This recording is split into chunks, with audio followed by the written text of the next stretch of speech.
Good morning, everyone. Good to see you all today. Happy summer. It seems like it's here already. Yeah. How is everyone? Yeah? Okay. Yeah. Let's have some announcements. What announcements do we have today? Yes? Gretchen? Do you want to use the microphone? Yes, I do. Okay. I'm here to talk about the Summer Feed a Kid program, official name Summer Food Program. This is the 12th year for this happening. It's between Thermal Belt Outreach and 7 local churches: Congregational, First Baptist, Holy Cross Episcopal, Columbus Baptist, Tryon Methodist, Transfiguration in Saluda, and us. This year, we know things are tough for people. We have 159 kids enrolled, with a possibility of 8 more. The program will run for 10 weeks. The first date for packing the food is June 15th. The last date for delivery is August 18th. Packing is done on Wednesdays at Outreach. Anyone who is interested may volunteer to pack, but you must register online. They have become very fussy about how many people can be there, so there's a maximum of 8. I have information if you're interested in registering.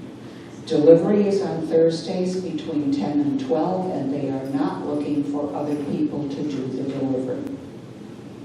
One of the big 5 churches will be in charge of buying the food and having people to deliver it each week.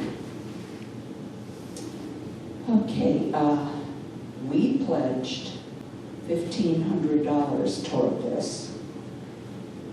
This is a combination of donations from members and friends, plus money from the board, from our outreach part of the budget.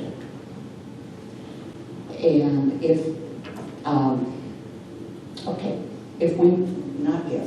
when we get the $1,500, my husband has pledged to donate 500 more.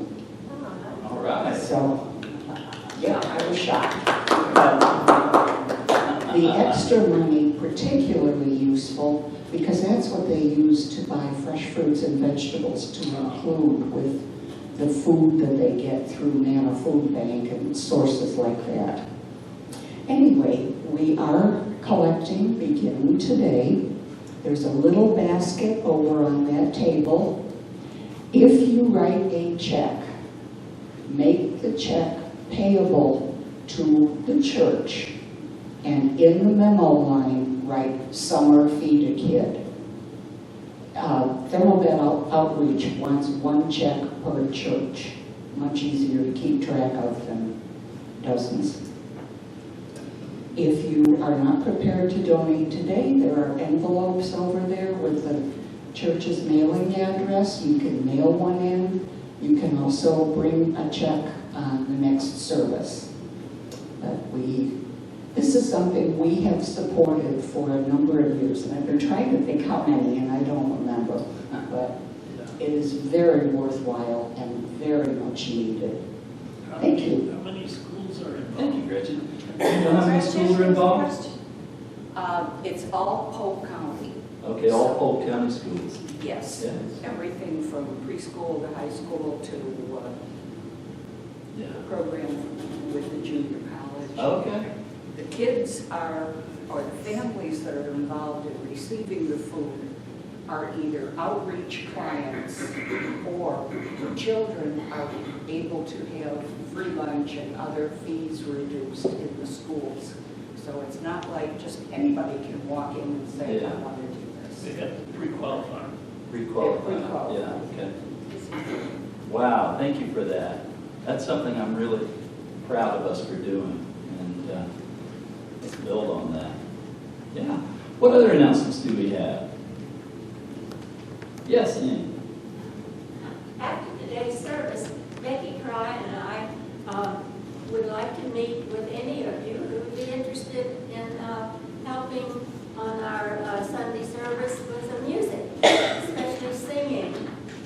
you know, when we get a song, a new song nobody's familiar with, it's always nice to have a group of here that's kind of leading for it. So if you're interested, please meet with us up front here, over, say, near where the Lyndon's podium is, and then we'll all talk about it further and see what ideas anybody has. And you can check out to see whether this sounds like something you would like to do. Awesome. I've been dreaming of having a gospel choir. We'll maybe call it the Jubilee Choir. Yeah, Becky.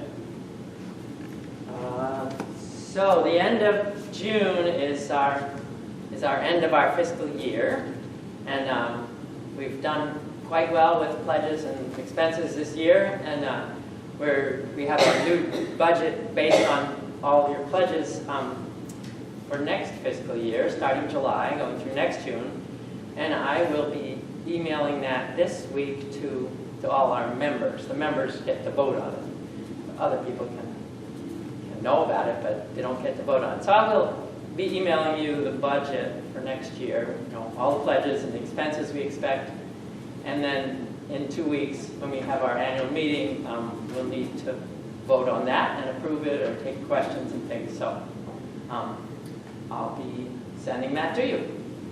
Thank you. Thank you, Becky. The other announcement is there's a birthday in the house. It was Friday, really, but he's still celebrating. I think it is 29, right? 30 this year. So there's snacks and there's also a little red velvet cake. Oh my gosh, are you serious? Oh, thank you.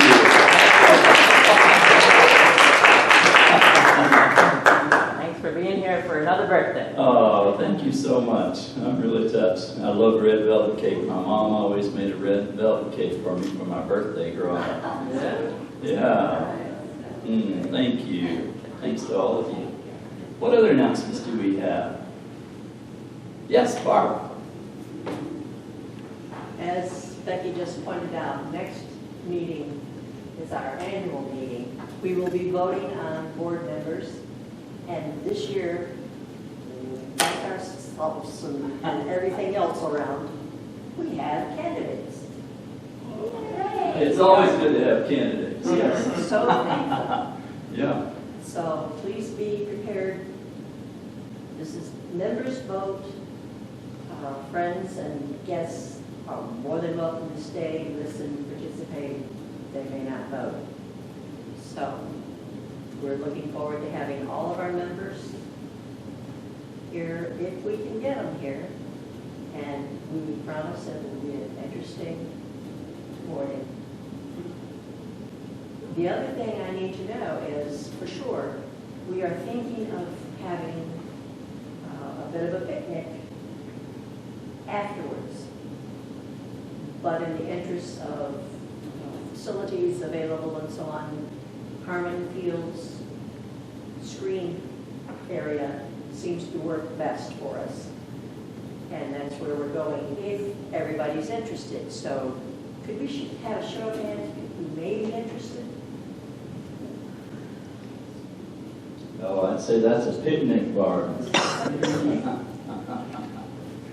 And if you can't come for the whole thing, come for a few minutes. There's always food. There'll be details on how much this potluck and everything in the Wednesday email from Don, probably. Yeah. But plan on bringing something. Yeah. It doesn't have to be anything fancy, just something to munch on. Out of the 7 deadly sins, gluttony is one of my favorites. Nan, what do you have to share? Well, I just wondered if we were going to have a service there too. It would be simpler, but I guess you're not going to do that. I'm open to either way. We can do either way. Maybe we should think about that. And would it be easier for folks just to go to the one place? I wonder if we can get the... It's for the whole day. Oh, we got it for the whole day? So maybe is that all right if we just have a show of hands? Who would like to just go there for our service? For everything. At Harmon Field. Just the next time. The next time, on the 19th, yeah. That makes sense. All right, so We'll send out really good details in our Wednesday email. Yeah, thank you. Yeah, that sounds like fun. There are bathrooms nearby. There are bathrooms, yeah. and should be pretty quiet. So. Yeah, it's a We beautiful can take space. We've met there before. Speaker there and microphones. Cool. Okay. Wow. So Good it's the advanced screen, it's the screen. The screened-in Yes. one, By yeah. the log cabin. Not the cabin. No, but nearby there. Okay, who has our chalice lighting quotation today? Okay, Terry, come on up. Let's see if we can light this candle. It's a little bitty small lighter there. There you go. Beautiful, way to go. Awesome. And the quote is, in each moment, there's a new place. In each moment, there is a new place. It sounds like Zen Buddhism to me. If anybody can tell me where it comes from, that's good. That's real good. Hmm. In each moment, there's a new place. It revolutionized my thinking. Maybe it'll do the same here. How many more mass shootings are we going to have in this country?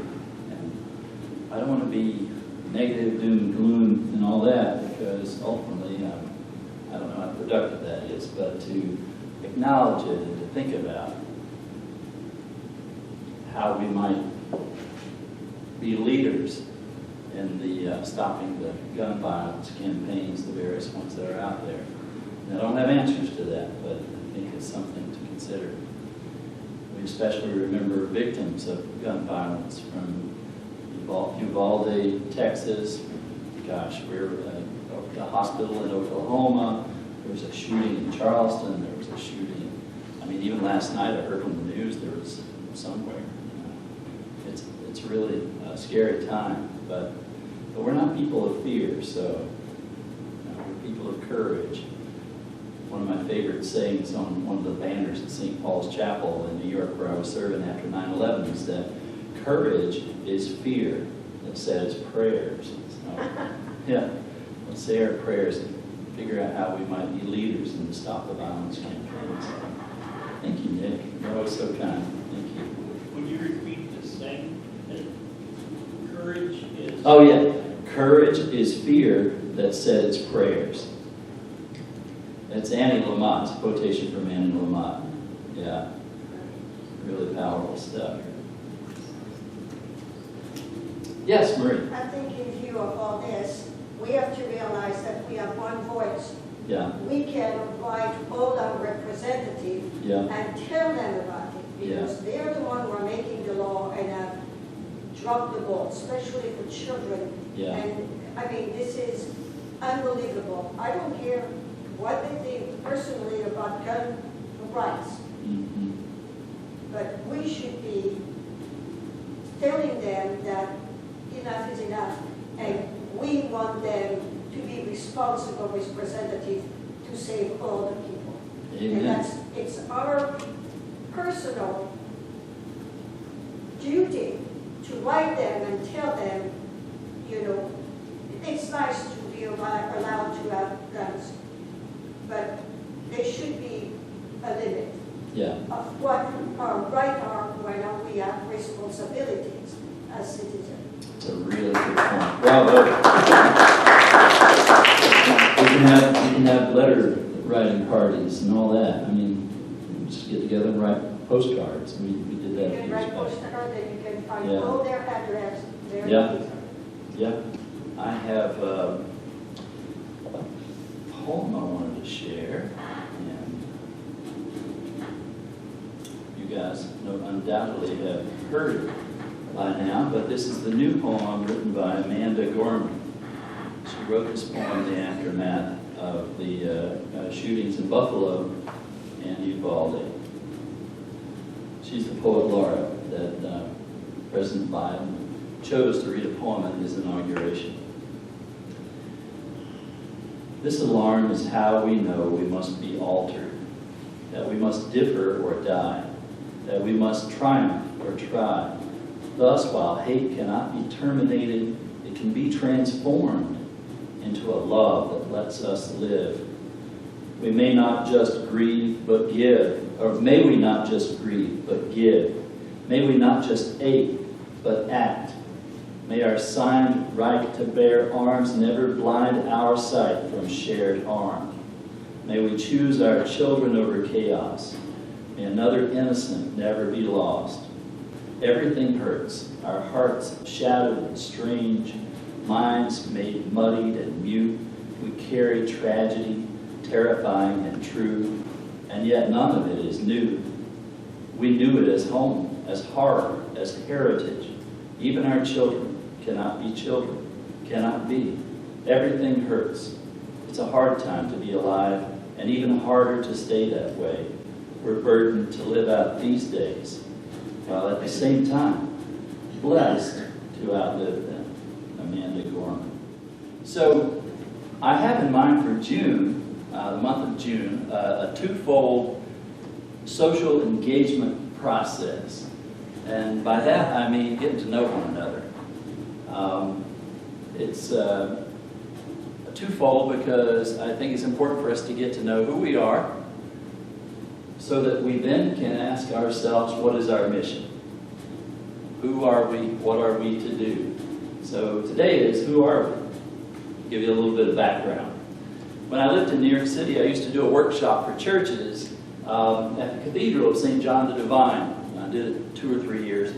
And it was just on congregational development. And I always started it out by saying that, asking a question. Did you know that there are more people in this country who believe that they themselves have been abducted by aliens than who belong to the Episcopal Church? I was speaking to Episcopalians. Yeah. There are more people in this country who believe they have been abducted by aliens than who belong to the Episcopal Church. When I gave those talks, it was so long ago, it was twice as many. 6 million people believe they have been abducted by aliens. At that point, the Episcopal Church had 3 million people. Now there's about 2 million. So 3 times as many, give or take a handful. And then I always ask the follow-up question, where's the list where we can sign up some folks to get abducted? Yeah. Well, and I think that we should laugh hesitatingly because the number of Unitarians in this country is far less than 1 million. So I don't even know what the math is on the numbers in terms of relation to the number of people who've been abducted by aliens. It wasn't my intention to shame or poke fun necessarily. All I wanted to do was have the leaders of the church ask deeply insightful and sometimes searing questions about who we are as a community and what our mission might be. Core value for me is service, as it is for all of you. I've always seen churches or fellowships, whether they're Episcopalian, Unitarian, Universalist, Methodist, as existing to serve. The understanding of the Hebrew verb for blessing, it's reflexive. So it means that we are blessed so that we may be a blessing to others. So today the question is, what is our blessing? And then next week we're going to ask the question, how may we be a blessing to others? There's always a twofold approach in understanding your story as communities of faith. The story that we tell about ourselves and the story our neighbors tell about us. I wonder what the guy at the ammo center down the street here, what is his impression of us as a Unitarian Universalist fellowship? I mean, he'd probably say, what? Maria has the best story ever, and I'm going to steal this if I ever finish writing this particular book on church development. And when she was living in Columbia, she was a part of a process the city of Columbia had put in place through the mediation center there in Columbia. It was an attempt to really engage the community to see, who they are, things we're doing, I want us to do today, and to find out what their interests are. And so they went out with surveys, and they surveyed the community. And correct me if I get this wrong, but I have a tendency to embellish. They went out into the communities, and one of the top questions was, what do you think about churches? What do you think they might have said? You know what they said? Almost to a person. Oh no, I prefer Popeyes.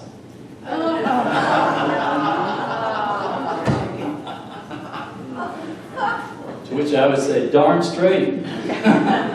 There's no comparison. Popeyes is far better. But isn't that funny? I mean, that's shocking, really, in a way. You know? My unfinished doctoral dissertation, I quote a lot of the work of a guy named Douglas John Hall, who was a seminary professor in Toronto at McGill University. And he wrote a book called The Humiliation of the Church. And he said that the real humiliation of the church is that the church refuses to be humiliated. We refuse to acknowledge that we're not as great in the eyes of others as we are in our own eyes. And I bring this to our awareness not as someone who's poking fun at churches, but as someone who considers himself still very much a churchman. You know, it's an invitation to get an assessment, to see what is, so that then we know what we have to work with.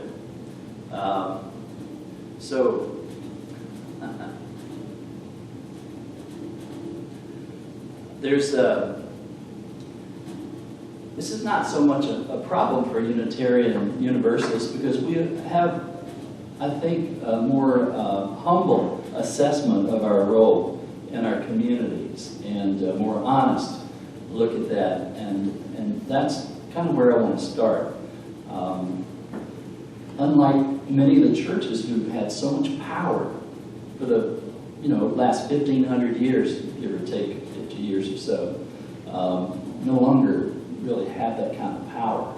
Church membership is dropping. It's dropping in the Unitarians too, but not nearly as much. And so what's going on here, and why are our communities losing energy, and how can we imagine our little community right here diving into the issues of our day and our identities and our strengths as individuals in this community to meet those challenges. I don't do this as some kind of schadenfreude to poke fun at losses that communities of faith have, but really as a question, a soul-bearing question, and that is, who are we, and how might we respond, how might we help? A few years ago, I became really enamored with the Saguaro seminar at Harvard's Kennedy School of Government. One of their lead authors and founder of this movement, Robert Putnam, wrote a book called Bowling Alone. Can you imagine that? Put that in your imagination. Someone bowling alone. It was written in August of 2001, and seems to me to describe, the 2000s and maybe early 2010s, that the increase in isolation of people in community from their communities is such that you can now find someone going to a bowling alley to bowl alone. The most engaging communal sport maybe there is, because who actually counts the score anyway? You're there to have fun with people, and really captured my attention. Another book they wrote was called Better Together, and they talked about social capital. How do we build social capital? How do we look at what our gifts are and strengthen them and build them up so that we can build more social capital in our neighborhoods and our communities? These are all questions that keep me awake at night. I also became aware of a movement in the 90s called Imagine Chicago. Has anyone heard of Imagine Chicago? Well, there was a group of people who started a nonprofit. They were really concerned about education in Chicago. As you may remember, in the 90s, it's probably still pretty terrible, but it was extremely terrible back then. And they were trying to figure out how they could rally the community to support education for the kids in Chicago. And they were trying to figure out how to deploy resources, how to awaken people to the needs and get them engaged. And they used a process called appreciative inquiry. Appreciative inquiry is something I'll say more about next week, but it's a process of looking at civic engagement, particularly when there are issues that are glaring, like gun violence now. And I know that Sally Beth, one of the former ministers here in this fellowship, is a trained practitioner of appreciative inquiry. Maybe we get her in at some point to talk about it. That would be really good. I am not officially trained in this methodology, although I play one on TV. Not quite, no.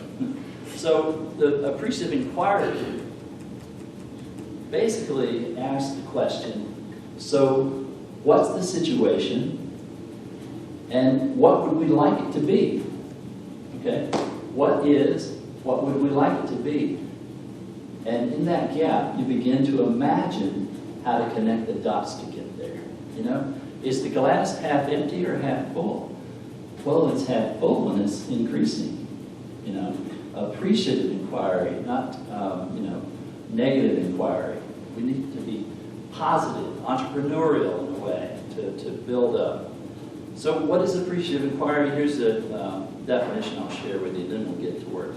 At its heart, appreciative inquiry is about the search for the best in people, their organizations, the strengths and the strengths they have, opportunity, rich world around them. Appreciative inquiry is not so much a shift in the methods and models of organizational change, but appreciative inquiry is a fundamental shift in the overall perspective taken throughout the entire change process to see the wholeness of the human system and to inquire into that system's strengths, possibilities, and successes. And one of the understandings in this process is that what we need to solve the problem is already in the room. What we need to solve the gun crisis problem is already in our communities. We have to find a way to awaken it and call it forth and empower it and march with it to make a difference. So the appreciative inquiry process is built on 4 Ds. I'll just say a little more about this. Discovery, so what is? Dream, what would we like for it to be? And imagine Chicago, they dreamed about school systems that were more equitable and much more inclusive and funds equally distributed to diverse neighborhoods as you know, to some of the other more affluent neighborhoods, to bring people together on solid grounding and to share equally in the bounties of what they were able to bring in tax-wise. So discovery, dream, design, the connecting the dots, and destiny. What's the goal we're shooting for here? We may never get there, but we might get close, you know? And if we're in the process of moving in that direction, that's a win. It's a win. So let's start with a little fun, and then I have a couple of interview questions I want you to share with each other. So, okay. All right. I'm going to ask you. I'm going to put 2 things out there, and then I'll come back and ask you to raise your hand. Which one is you? Okay. So Mercedes or VW? Mercedes. All right. Good. VW. Okay. All right. Roses or daisies? Roses. All right. Daisies? Okay, yeah. There's no right or wrong answer. It's just interesting to see where we are. Early bird or night owl? Early bird? All right, yeah. So we'll organize our activities to start in the mornings. Night owl? Okay, well, actually we got a lot of night owls. Good. That's diversity. That's good. Mountains or ocean? Mountains? Okay, well, you got to vote for mountains. That's where we are, right? Oceans? Yeah. Okay. Cool. Yeah. Now, what I want us to do is we're going to take 10 minutes, and I know this might create some social anxiety, and I don't want it to, but I'd like for you to take 10 minutes and interview a person that you don't know very well. And if you know everyone, let's think about all the people and the one you know the least well. And to pick a partner, I got all kinds of stuff up here to help facilitate this process. Give me the benefit of the doubt. I think it's going to be really good. I have my helpful, wonderful assistant, Maria, who, would you mind handing out those papers? I'm going to put the questions on the screen, and here are the questions. And what do we do with the answers? You're going to write them on these cards. Yeah. I've got it. So we only have about 10 minutes, and I hope that we get to the point of saying, oh my gosh, I could have gone another half hour. That's exactly what I'm hoping. The screen. Yeah, I'm going to put it back up on the screen. But the first question is a very brief bio, 10 words or less than a minute on this. And then I'm going to ask you to briefly describe a major challenge you faced in your life. And then, what strength did you call upon to meet that challenge? You see where I'm going with this, maybe. Yeah, I will put it on the screen so you'll see it. Yeah.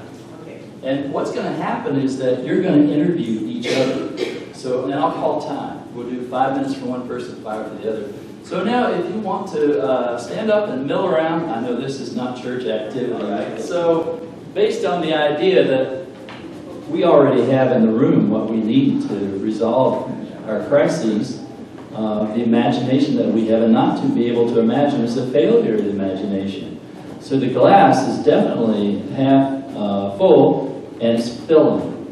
And that's something to, I think, keep in mind as we watch the news and as we're inundated every single day by such dreary news. It is dreary. We don't want to deny the reality of how challenging things are. But we want to put the emphasis on the other syllable. We're going to be challenged. That's just what life is. But what do we bring to that challenge? That's what makes our character. That's what builds our character. That's what helps us find our calling. Next week, I'll make sure, or next session, next time on the 19th, I'll make sure we have a lot more time to go back into this and to build on this, because these strengths are the very strengths that we're going to pull together in our little community here and find ways to unify them and call upon them to address the challenges that we're facing. And maybe we find ways to do even more creative work with Feed a Kid. Maybe we start, Fellowship Against Gun Violence campaign, a letter writing campaign. I don't have any ideas. That's for us all to decide together. And that's the beautiful thing about it. In the Unitarian Fellowship, there's not a hierarchy of person on high who says we're going to do this. It's a collegiality. It's horizontal. We're all in this together, and we all have equal say and equal power in our voices. And that's really exciting to me.